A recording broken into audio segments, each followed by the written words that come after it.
You remember that lady, Susan Boyle, from a little while back that rocked it on Britain's Got Talent? She's saying that I dreamed a dream, which is kind of pertinent to today's episode. That's because Canon just dropped a new lens that has me dreaming of the photos that I can create. You know, we can create. I don't mean to be greedy. We can create. We all can create. Now, I know there's a lot of fantastic Canon RF lenses, and I'm happy to say I own a nice little collection of them.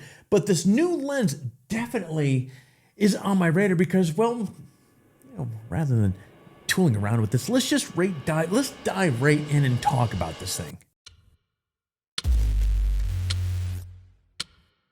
Now, in last week's episode, you might recall that we gave a preview of Canon's lens plans for 2024, but what we didn't discuss are lenses that Canon have on tap for 2023. Now, we don't have to look far for a new Canon lens for the year either, as a new L-series lens, RF rather, was recently revealed. Now, the RF 10 to 20 f4 LIS STM. Now, this lens is particularly special because, man, it ranks as the widest autofocus zoom lens of its kind. The sheer mechanics of it are mind-boggling. Now, those of you that have been in the Canon ecosystem for a little while might recall the EF 11 to 24 millimeter f4L. Well, this new lens might be considered the heir apparent to that lens in the RF form. Now, of course, this new lens offers extra reach on the wide end, though the difference is, when you think about it, it's 10 to 11 millimeter. Now, that might not seem like that much, but consider this.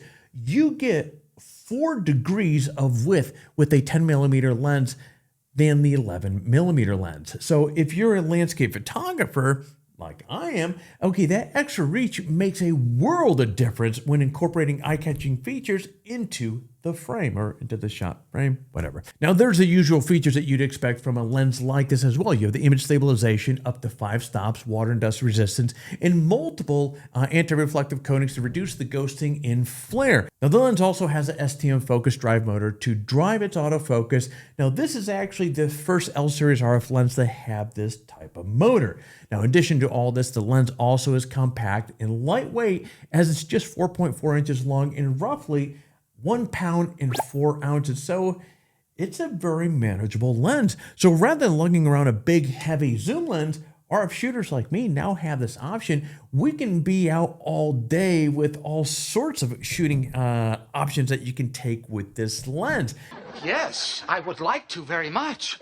Now, when I look at a lens like this, my brain, look, if I'm being real here, automatically sees this as just simply a landscape photography lens. But Canon was really quick to point out that this is not a one-trick pony. Now, other areas include architecture, travel, portraiture, even video. So if you're pretty excited about this lens and you'd like to add it to your kit, well, fortunately, you're not going to have to wait long. The release of the lens is going to be next month at $2,299 big ones. You can actually pre-order one of these. Be the first on your block with this shiny new 10 to 20 RF lens, and I will put a link down below. All right, more rumors on the R5. So anyways, rumor has it that the upcoming EOS R5 Mark II will have an impressive feature: 8K video at 60 frames per second in RAW. That is impressive. So as you might recall, the EOS R5 can record internal 8K video at up to 30 frames per second, with 24 and 25 frames per second as additional options.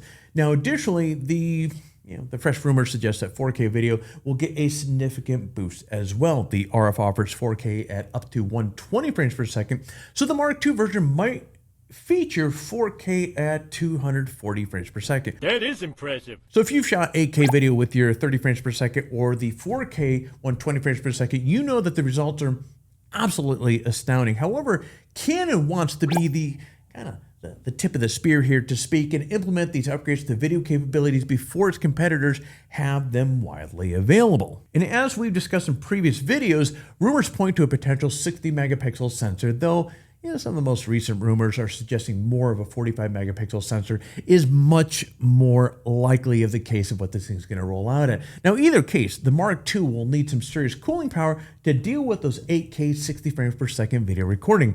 Now, again, if you think about some of the previous episodes that we've had here, we've talked about Canon's patents regarding cooling in the past as well. Perhaps one of those ideas will come to fruition and help the Mark II avoid overheating problems that plagued the earlier EOS R cameras. Now, the R5 Mark II is likely to be unveiled early next year, perhaps in February. We're kind of thinking right before the CP Plus show. Anyways, stay tuned for more details as they emerge. And actually, before we go diving into the final story of the day, I do want to take a quick break and give you a big thumbs up for tuning in today's video. Your support for the channel is greatly appreciated. And while we're at it, if you enjoy what you've learned so far, the entertainment value here, give this video a quick like and consider subscribing to the channel so you can stay up to date with all the latest videos and the news that we've spoken about. Now, I've used Adobe products over the years and years, and I'm sure many of you have as well. And I think we all can agree that the sheer power and convenience of Adobe Creative Cloud is it's a game changer for making faster, more effective edits for our videos and our photos. Now, Creative Cloud is even more powerful now. And so in case you missed it, this year's Adobe Max Conference, which actually just ended a few days ago on the 12th, focused around how they use AI to enhance creativity. Now, Adobe's latest update speaks to this goal. For example, Adobe Firefly now allows you to upload a reference image to help you craft a final image that pretty much jives with your creative vision, that creative engine that you bring to the table. Now, the reference image can be used to tell Firefly of any number of things, from the style of the image that you want to create to the color palette that it uses. Now, the new feature joins a whole host of AI-powered features like generative fill, generative recolor, and the text-to-image capabilities. Now, Adobe Express has also gotten some new AI updates as well. Now, personally, look, I don't use Express because it's primarily a tool for graphic design platform. But if that is your jam, well, now you can get more specific prompts for creating what you want. So, for example, in earlier versions, you might have told the AI that you wanted a invitation to a photography studio open house. Now, well, you can be much more specific, like, hey, I want a invitation to a Dora the Explorer themed open house at my photography studio named Alex's Awesome Photography Studio.